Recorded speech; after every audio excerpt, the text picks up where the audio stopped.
Pascal Mayos, bonjour. Vous êtes le préfet de la région Auvergne-Rhône-Alpes, et vous êtes en poste depuis maintenant à peu près 4 mois, c'est-à-dire, je pense, assez de temps pour vous être plongé dans les dossiers, notamment les dossiers d'infrastructure dont on va parler tout à l'heure. Mais avant de parler de ces dossiers, je voudrais évoquer en un mot les nouvelles violences que Lyon a connues, subies lors des manifestations de samedi dernier.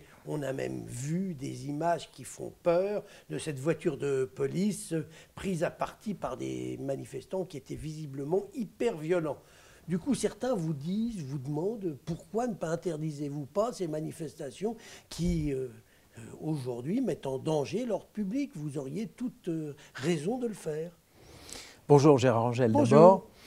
La question des violences de ces manifestations, vous le voyez, est constante dans la France entière. Et je dois dire qu'à Lyon, c'est plutôt moins mal qu'ailleurs. Nous nous y employons puisqu'il y a eu jusqu'à 200 interpellations dans les manifestations précédentes. Pourquoi ne pas interdire? Pour une raison simple, c'est que pour interdire, il faut en général beaucoup plus de moyens qu'il ne faut pour autoriser. Et donc, c'est en général quelque chose qui attise finalement l'attention. Je condamne évidemment les violences de samedi dernier et j'appelle à ce que les manifestations, si elles devaient se poursuivre, se passent dans des conditions de calme et de sérénité plus importantes, ne serait-ce que pour les commerçants, mais aussi pour l'ensemble des Lyonnais et des Lyonnaises et de tous ceux qui viennent à Lyon. Oui, mais quand on voit cette voiture de police, alors là, prise à partie, mettant en danger les équipages qui sont dedans, pourquoi on ne peut pas arrêter les gens? On n'a pas les moyens d'arrêter ceux qui, alors là, se conduisent comme de véritables dangers pour la démocratie. Alors on peut les arrêter, et je l'ai dit, 200 interpellations ont été faites, et souvent il y a des condamnations le lundi par la justice. La difficulté dans ce cas-là, c'est effectivement de pouvoir interpeller à l'intérieur d'une manifestation et donc de pouvoir faire pénétrer des forces de police ou de gendarmerie dans la manifestation elle-même pour arriver à arrêter les auteurs. Nous le faisons.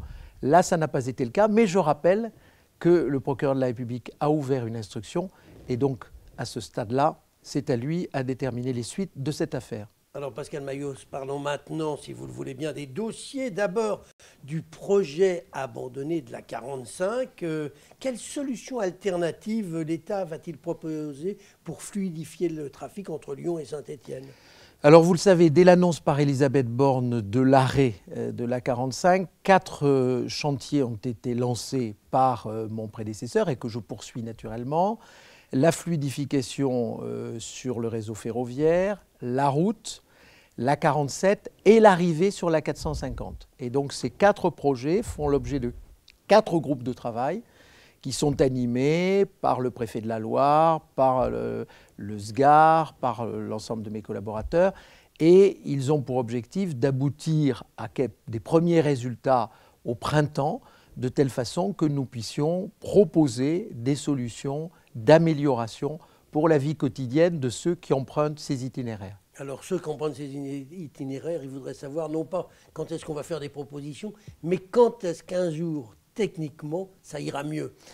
Alors, combien d'années, des décennies? Mon objectif, c'est de faire en sorte que dès la sortie des premiers rapports, il y ait année après année, même si ce sont des choses qui sont peu spectaculaires, des améliorations significatives dans la vie quotidienne des Lyonnais. C'est d'ailleurs la raison pour laquelle nous avons engagé une étude d'1 million d'euros pour non pas faire des comptages sur la route, mais interroger les usagers et leur demander pourquoi ils prennent ou ne prennent pas tel ou tel itinéraire, de façon à aboutir à des résultats très concrets dès 2019. Monsieur le préfet, il y a un projet dont on parle régulièrement, on en entend parler, c'est l'Hyperloop, cette liaison sous tube vide, ultra rapide, qui pourrait être mise en place entre Lyon et Saint-Étienne.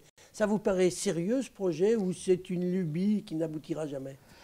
Alors c'est un projet que je retrouve puisqu'il existait déjà lorsque j'ai quitté Toulouse et qu'il était également à Toulouse à l'essai. Alors je rappelle que c'est surtout pour le fret et que comme c'est une innovation technologique, nous n'avons pas le droit de ne pas tenter l'expérience et de ne pas voir si cette hypothèse peut être ou non vérifiée.